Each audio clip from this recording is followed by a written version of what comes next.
बिस्मिल्लाहिर्रहमानिर्रहीम। अस्सलामु अलैकुम वरहमतुल्लाहि वबरकातुहू। जज़ल्लाहु अन्ना सय्यदना मुहम्मद माहु अहलुहु।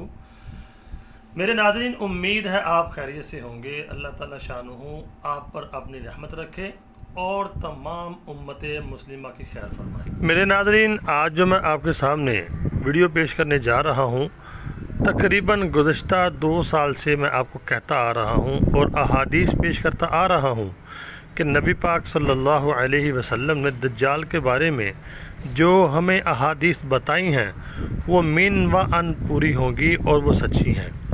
और देख लें, हम उस तरफ तेज़ी के साथ जा रहे हैं। आज आपको ये बात समझने में देर नहीं लगेगी। जो बात आपको समझाने की मैं 2 साल से कोशिश कर रहा हूँ, लेकिन आज आप मेरी बात को ज़रूर समझेंगे कि दज्जाल और उसका जो फितना है, जो उसके कारिंदे हैं, किस तरह पूरी दुनिया को कंट्रोल कर रहे हैं।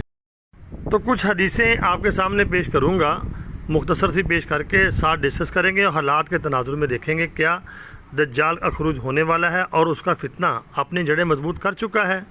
मैं बहुत देर से आपको बताता आ रहा हूँ। फितना दज्जाल की हौलनाकी का अंदाज़ा आप इस बात से लगा सकते हैं कि नबी करीम सल्लल्लाहु अलैहि वसल्लम इस फितने से खुद पनाह मांगते थे। और जब नबी करीम सल्लल्लाहु अलैहि वसल्लम सहाबा के सामने इस फितने का तज़किरा करते थे तो सहाबा के चेहरों पर खौफ के असरात नमूदार हो जाया करते थे। फितना दज्जाल में वो कौन सी चीज़ थी जिससे सहाबा को डराया गया? खौफनाक जंग या मौत का खौफ? इन चीज़ों से सहाबा कभी डरने वाले नहीं थे। मेरे नाज़रीन, सहाबा कभी जंग से डरते नहीं थे, वो बहादुर थे। लेकिन ये फितना इससे क्यों डरते थे? वो इसलिए डरते थे कि ये एक धोखा होगा, फरेब होगा, ये समझ नहीं आएगा।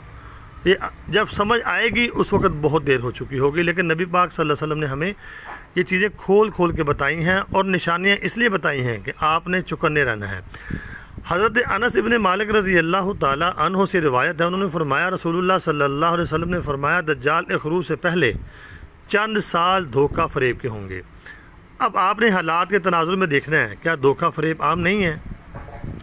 आपको हर चीज़ ऐसे लगेगी जैसे ये बंदा सच ही बोल रहा है, ये चीज़ सच ही है। होगा वो धोखा फरेब। सच्चे को झूठा बनाया जाएगा और झूठे को सच्चा बनाया जाएगा। ख़यानत करने वाले को अमानतदार बना दिया जाएगा, अमानतदार को ख़यानत करने वाला करार दिया जाएगा। अंदाज़ा करें, नबी पाक सल्लल्लाहु अलैहि वसल्लम ने ये बात फरमाई 1440 साल पहले। वो मिन व अन इस ज़माने में आपको पूरी होती हुई नज़र आ रही होगी।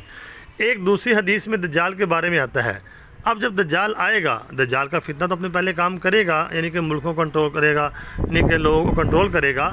तो जब दज्जाल आएगा तो फिर सारी दुनिया कंट्रोल हो जाएगी, जिसको न्यू वर्ल्ड आर्डर का नाम दिया गया है। फरमाया कि जब दज्जाल आएगा उसके पास गोश्त के पहाड़ होंगे, खाने पीने की चीज़ों के पहाड़ होंगे और ग़िज़ाई अशिया की फरावानी होगी। और दुनिया में उस वक़्त कहत पड़ा होगा, जो उसके निज़ाम को मानेगा वो तो उसको देगा, जो उसके निज़ाम को नहीं मानेगा उसको वो कुछ नहीं देगा। यहाँ पे इस बात को आप समझें। आप देखें, मैंने आपको बताया था जब श्रीलंका दिवालिया हुआ था, श्रीलंका ने कर्ज़ा लिया, लेते लेते जब वो कर्ज़ा नहीं दे सका तो क्या हुआ, वो डिफ़ॉल्ट के करीब चला गया, तो श्रीलंका को उन्होंने कंट्रोल कर लिया। अब उनकी मर्ज़ी चल रही है। पाकिस्तान के हालात भी कुछ ऐसे हैं, हमारे जो यानी कि नाअहल लोग हैं उन्होंने ऐसे मुआहदे किए हैं और कर्ज़ा ले लेकर हमें यहाँ तक पहुँचा दिया। हमें प्लेट में रख के फितना दज्जाल के जो दज्जाल के कारिंदे हैं उनके हवाले कर दिया है। अब आवाम चीख रही है कि हमारे बिल बहुत ज़्यादा हैं, हमारा ये है, हम कुछ कर पा रहे हैं आप? मेरे नाज़रीन, मैं आपको अगली ख़बर दे रहा हूँ, यानी कि जिन्होंने हमारे मुल्क को कंट्रोल किया है इस वक्त, उन्होंने पाकिस्तान वालों से ये कहा है कि आपकी जो गंदम है ये भी हमने कंट्रोल करनी है, जिसको चाहेंगे हम देंगे, जितनी चाहेंगे हम देंगे। ये मैं पक्की खबर आपको बता रहा हूँ। इससे आपको दज्जाल के फितने की समझ नहीं आ रही।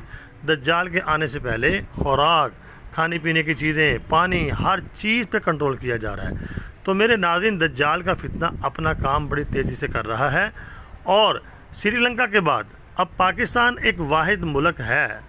आपको पता है ये एटमी पावर है। दुनिया में जितने भी इस्लामी मुल्क हैं उनमें एक ही मुल्क है पाकिस्तान, जो एटमी पावर है। उसको कंट्रोल करना बहुत ज़रूरी था और ये न्यू वर्ल्ड आर्डर का भी हिस्सा है कि हर एक को अपने नीचे रखना है। तो पाकिस्तान के साथ वो जंग नहीं कर सकते थे, تو نہ اہلوں کی نہ اہلی کی وجہ سے پاکستان یہاں پر پہنچ چکا ہے، اور اتنا قرضہ انہوں نے لے لیا ہے کہ قرضے کی جو قسطیں ہیں وہ عوام کے اوپر بوجھ ڈال ڈال کر ادا کی جا رہی ہیں۔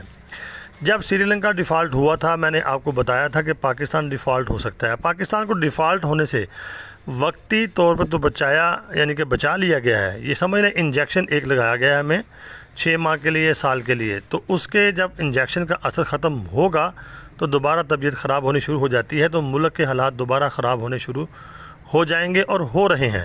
یہ سارا بوجھ عوام کے اوپر پڑ رہا ہے۔ کراچی کے اندر دیکھیں ہڑتالیں شروع ہو گئی، پورے پاکستان میں ہڑتالیں شروع ہو گئی ہیں، اور یہ ہڑتالیں ہونا، یہ ملک بند ہونا، یہ ڈیفالٹ سے بھی زیادہ خطرناک ہے۔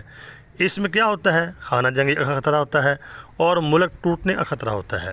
تو میرے ناظرین، ابھی بھی وقت ہے، میں بہت دیر سے آپ کو بتا رہا ہوں کہ اس سے بچاؤ کی صرف ایک ہی صورت ہے، وہ ہے اسلام اور سنت والی زندگی۔ اپنے پڑوس میں دیکھیں آپ افغان طالبان کو، کیا ان کے پاس بہت پیسہ ہے؟ انہوں نے اسلام کو آگے رکھا ہے اور سودی نظام ختم کیا، دیکھیں کہاں پہنچ گئے وہ۔ پاکستان کی کرنسی اس سے کئی گنا نیچے چلی گئی ہے۔ تو میرے ناظرین، اسلام کو اپنے آگے رکھیں اور سنت والی زندگی کے اوپر آ جائیں۔ میں سب کو کہتا ہوں، حکمرانوں کو بھی اور عوام کو بھی، اور جو دعائیں ہمیں نبی پاک صلی اللہ علیہ وسلم نے بتائی ہیں دجال کے فتنے سے بچنے کی، ان کا اہتمام کریں۔ سورہ کہف کی تلاوت کریں جمعہ والے دن۔